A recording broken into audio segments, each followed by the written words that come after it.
নলবাৰী টিহুত পথ অৱৰোধ কৰি ৰাইজৰ প্ৰতিবাদ। টিহুৰ বৰগাঁৱত নৰোধ নভূত ধনী ৰাইজৰ।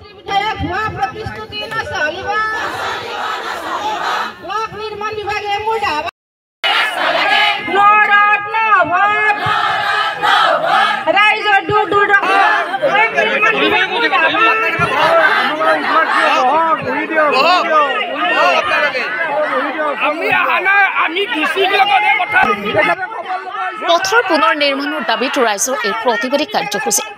বিধ্বস্ত বাট পথৰ বাবে হাৰাশাস্তিৰ সন্মুখীন হৈ আহিছে বৃহত্তৰ অঞ্চলৰ ৰাইজে। সকলো ফালৰ পৰা ওলাই আহিল ৰাইজ।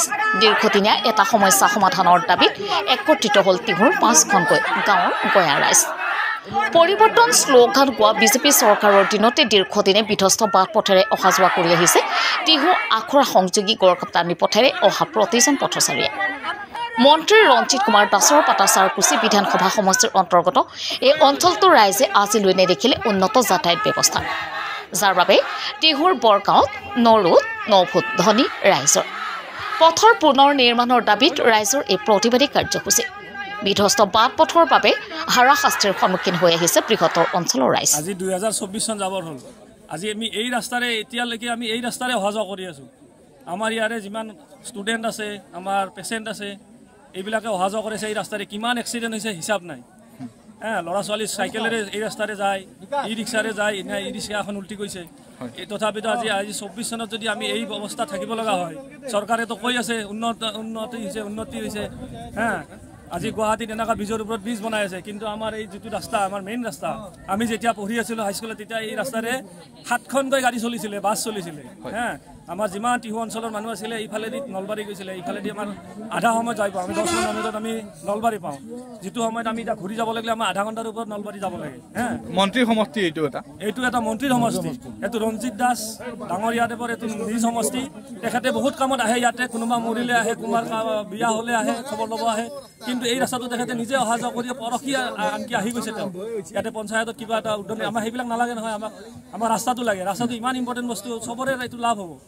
এইটো আমি একজন মানুহৰ কথা নহয়, কোনো আমাৰ গোটেই ৰাইজৰ সৰ্বসাধাৰণৰ ৰাস্তা। আজি গোটেইখিনি ওলাই আহিছে, আজি চব মানুহ 5খন গাঁৱৰ মানুহ ওলাই আহিছে। 5খন গাঁৱৰ ইয়াতে গাঁও উন্নয়ন কমিটি ইয়াতে জড়িত আছে, প্ৰতিটো দল সংগঠন আছে, আছু আছে ইয়াতে, চব কোনো এতিয়া দল ভেদ নাই। আমি কোনো বিজেপি এগেইনষ্টে কৰা নাই, কোনো আমি কংগ্ৰেছ বিজেপি আমি কৰা নাই। আমাক ৰাস্তাটো চবৰে প্ৰয়োজন, গতিকে আমাৰ ৰাস্তাটো অতি শীঘ্ৰে আমাৰ ৰাস্তাটো লাগে।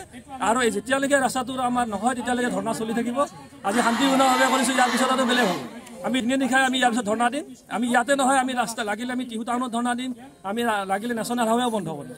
কিন্তু আজি সঁচাকৈ দুখ লগা কথা যে যিখন চৰকাৰে মহিলা সবলীকৰণ আৰু চৰকাৰৰ উন্নয়নৰ ক্ষেত্ৰত অকল পথ উন্নয়নৰ কাৰণে হেজাৰ হেজাৰ কোটি টকা খৰচ কৰি, বিশেষকৈ আপোনালোকে দেখিছে যে গুৱাহাটীখনত বহু পথত ফ্লাইঅভাৰ বনাইছে, আৰু আমাৰ ইয়াত মাত্ৰ 3 কিলোমিটাৰ পথ বনাবৰ কাৰণে, য'ত হয়তো খুব বেছি 6 কোটি বা 8 কোটি টকাৰ প্ৰয়োজন হ'ব, সেই কামখিনি কৰিবৰ কাৰণে ইয়াৰ স্থানীয় যি MLA আছে, যিজন মিনিষ্টাৰ, তেওঁলোকে কোনো গুৰুত্ব দিয়া নাই।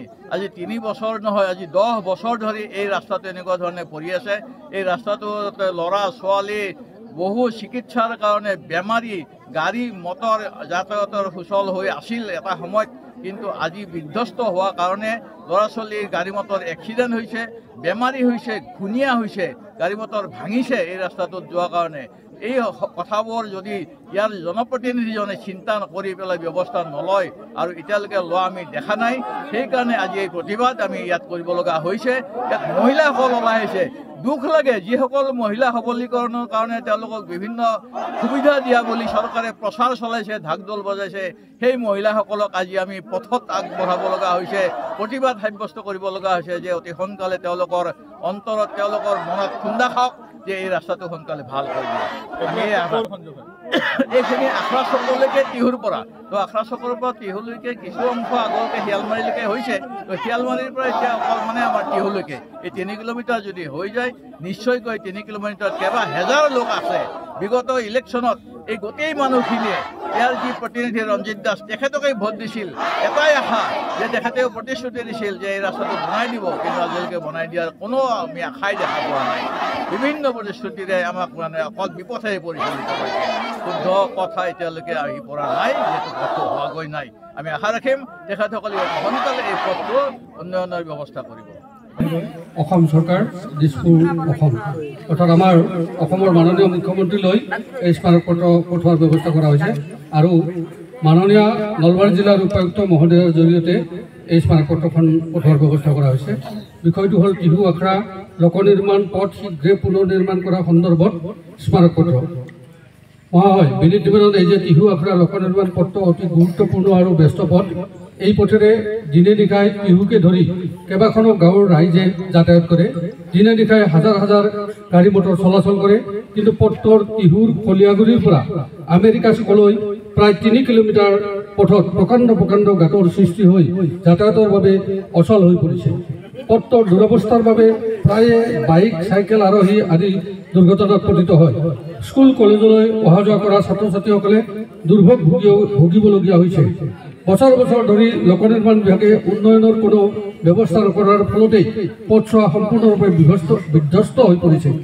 অসম চৰকাৰৰ দুগৰাকী মন্ত্ৰী ক্ৰমে মাননীয় শ্ৰীযুত ৰঞ্জিত কুমাৰ দাস আৰু মাননীয় শ্ৰীযুত চন্দ্ৰমোহন পাটোৱাৰীদেৱে পথছোৱাৰ উন্নয়নৰ বাবে প্ৰতিশ্ৰুতি দিয়াৰ পাছতো আজি পৰ্যন্ত পথছোৱা পুনৰ নিৰ্মাণৰ কোনো কামৰ ব্যৱস্থা লোৱা হোৱা নাই। এই উক্ত অঞ্চলবাসী ৰাইজৰ দুখ দুৰ্দশা নাশ কৰিবলৈ শীঘ্ৰে যাতায়াতৰ কুশল ব্যৱস্থা কৰাৰ বাবে বিহিত ব্যৱস্থা ল'বলৈ মাননীয় মুখ্যমন্ত্ৰী মহোদয়ক অঞ্চলবাসী ৰাইজে দাবী উত্থাপন কৰিছে আৰু ইতি অঞ্চলবাসী ৰাইজৰ হৈ ইয়াত 6 উন্নয়ন সমিতি ৰনাকুছি নিউজ 6 ৰিপৰ্ট দিয়ে 365 অসম।